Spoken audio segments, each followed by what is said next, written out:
Pete Hoekstra, the U.S. ambassador to Canada, gave an interview to the CBC, I believe today, which is scheduled to air next week. He said during the interview that he understands the intent of Canada's invitation to King Charles to come to Canada next week to deliver the throne speech, and that intent is to push back on Trump's 51st state annexation threats. He says there are better ways or easier ways for the Canadian government to communicate with the American government, and that the annexation saga, as he puts it, is over, and that he can facilitate direct calls between Prime Minister Carney and Trump at any time. He said Trump isn't talking about annexation any further because he's got his plate full with increasing America's prosperity, its security, and its safety, I believe is what he said, yes, as I'm reading here. Interestingly, he also forgot to mention that the lack of room on their plate due to their complete destruction, Trump's destruction of America's democracy and economy, but whatever. He said Canada needs to move on now that the annexation threat is over. And what struck me when I read the article is that Canada has moved on in ways that the ambassador, I'm sure, is aware of, but hasn't considered the intensity of that. Canada has moved on with its boycott of American products, with Canadians refusing to go to the United States to travel there because it isn't safe, and in response to the threats that Trump has made to our sovereignty. This is costing the American economy billions of dollars and will continue to do so in future.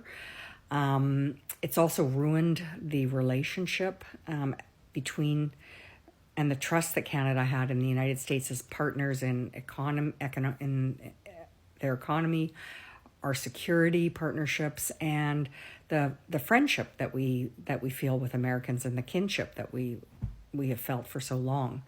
I had an American comment on a post that I did the other day, or on a Substack article, that he wishes Canada would only retaliate against red states. And I explained to him that it is the President of the United States that has made these threats towards us. And so our retaliation is against the United States of America, not against a blue state or a red state.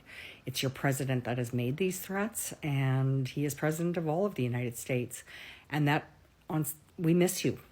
Be that as it may, I believe that Canadians have full resolve to continue with their boycotts as things inevitably and sadly worsen in the United States. So our relationship has been changed and at this point ruined.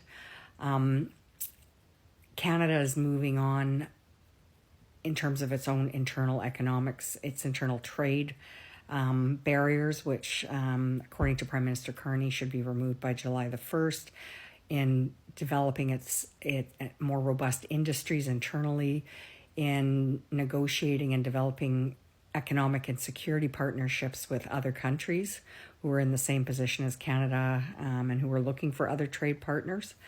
I'm going to be talking a lot more about Prime Minister Carney's efforts in that regard in future videos, but Canada has moved on, and we have a different sense, or a different sense, I think, or a more vigorous sense of our identity, separate from that of the United States, and I don't see that changing anytime soon.